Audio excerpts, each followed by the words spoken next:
Good morning बच्चों।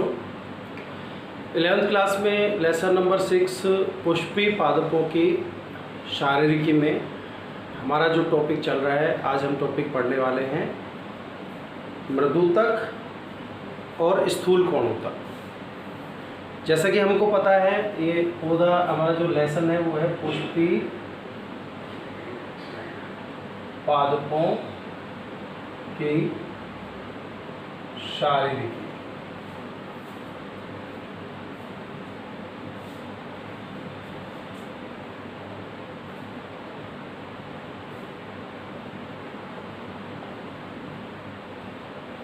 तो बच्चों, इसमें हमने जैसा पहले पढ़ा है कि ऊतक जो है, सरल ऊतक की बात कर रहे हैं हम, कि जो सरल ऊतक है उसके 3 भाग होते हैं, 3 प्रकार होते हैं। पहला प्रकार जो है वो मृदुतक है,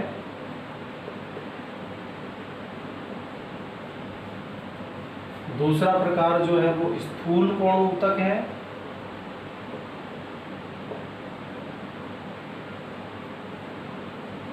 और तीसरा जो प्रकार है वो है दृढ़ ऊतक। तो बच्चों, इसमें मृदुतक, जिसको हम पैरेन्काइमा कहते हैं, पैरेन्काइमा,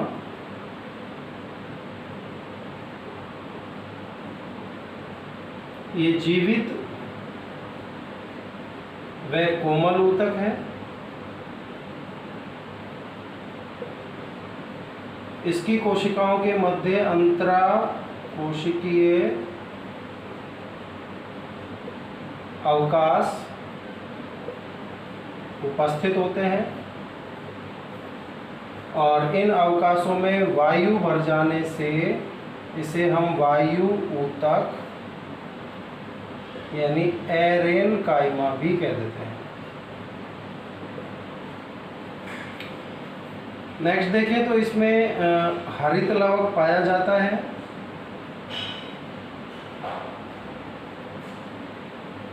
और जिसकी वजह से इसको हम क्लोरेन्काइमा बोल देते हैं,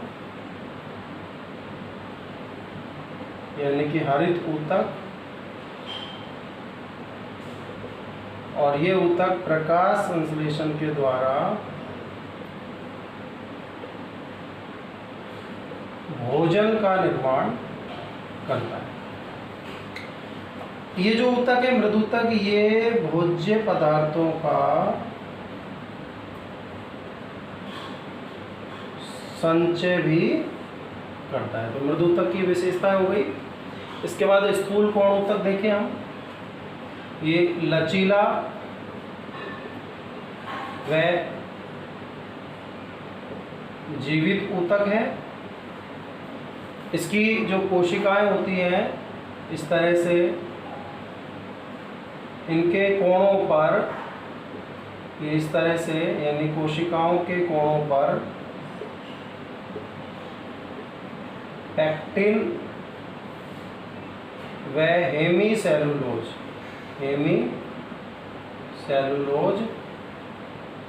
का जमाव हो जाने से ये कोणों पर मोटा या स्थूल हो जाता है। ऊतक कैसा हो जाता है? कोणों पर मोटा या स्थूल हो जाता है, इसलिए इसका नाम स्थूल, और कोणों पर स्थूल हुआ इसलिए स्थूल कोण ऊतक कहते हैं इसको। इसमें अंतरा कोशिकीय अवकाश नहीं पाए जाते, यानी कि अनुपस्थित होते हैं, किंतु ये कोशिकाएं, इनमें हरित लवक उपस्थित होता है, इसलिए ये प्रकाश संश्लेषण द्वारा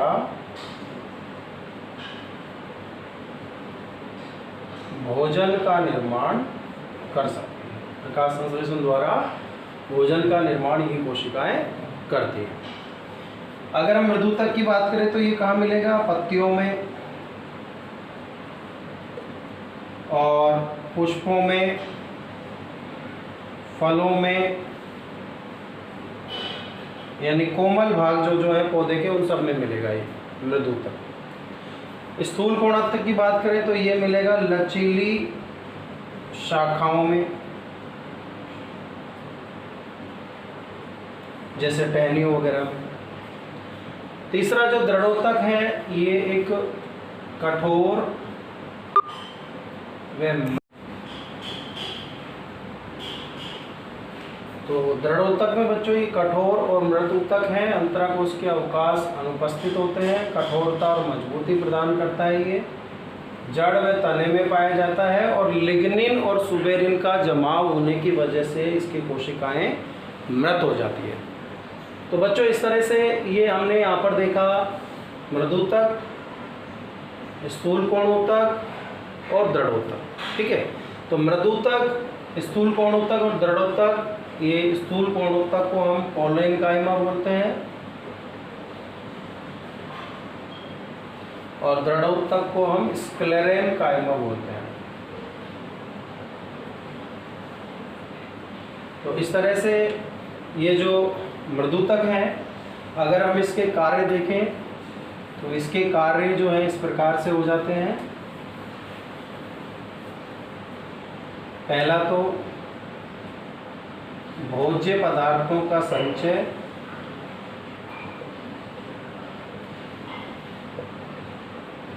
ये इसके कार्य हैं। दूसरा, प्रकाश संश्लेषण द्वारा भोजन का निर्माण। तीसरा,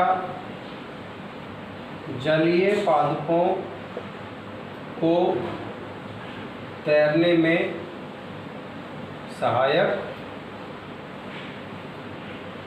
तो ये इसके कार्य हो जाते हैं मृदुतक के।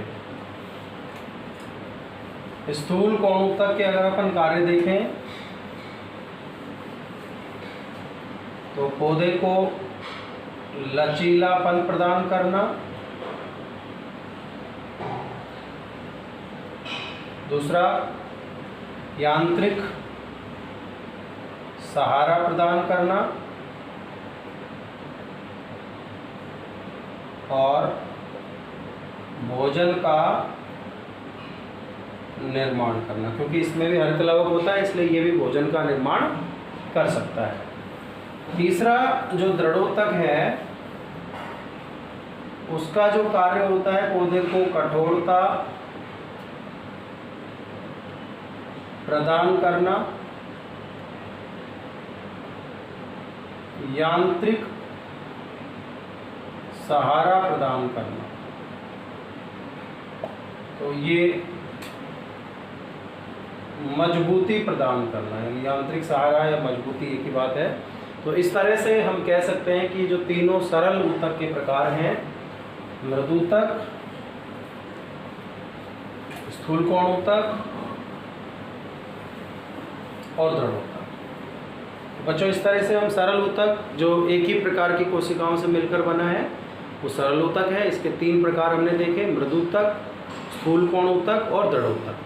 तो मृदुतक कोमल जीवित ऊतक है, स्थूल कोण ऊतक लचीला जीवित ऊतक है और दृढ़ोतक मृत व कठोर ऊतक है। तो इस तरह से ये आपको समझ में आ गया होगा। अपनी नोटबुक में लगातार इनको बना के रखें और नेक्स्ट क्लास जब ऑफलाइन आपकी हो तो इन डाउट्स को आप क्लियर कर लें। तो अभी सुरक्षित रहें और पढ़ते रहें।